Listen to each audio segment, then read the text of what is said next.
Niregaluhan ni Hollis Jefferson ang bawat miyembro ng TNT coaching staff at mga player ng G-Shock Watch. Labis ang saya ni Ronde Hollis Jefferson matapos magbigay ng espesyal na regalo sa kanyang mga kasamahan sa TNT Tropang Giga.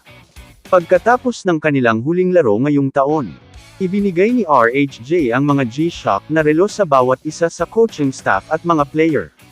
At nagbigay din siya ng sapatos sa mga utility staff ng team. Ayon kay Poy Aram, tinanong sila ni Hollis Jefferson kung anong klaseng regalo ang ikatutuwa ng buong team. At nagulat sila nang matanggap ang relo. Bagamat hindi niya ipinagdiriwang ang Pasko, naisip ni Hollis Jefferson na iparamdam sa kanyang mga kasamahan ang kanyang pasasalamat sa pamamagitan ng mga regalong mula sa puso. Nais ng two-time PBA Best Import na magpakita ng pagpapahalaga sa koponan. Batid ang kahalagahan ng Pasko sa Pilipinas. Kahit hindi ni ito ipinagdiriwang bilang isang Muslim. Maging si Poy Aram na shock sa G-Shock na regalo ni Santa Ronde Hollis Jefferson sa buong TNT team. Kamusta mga idol?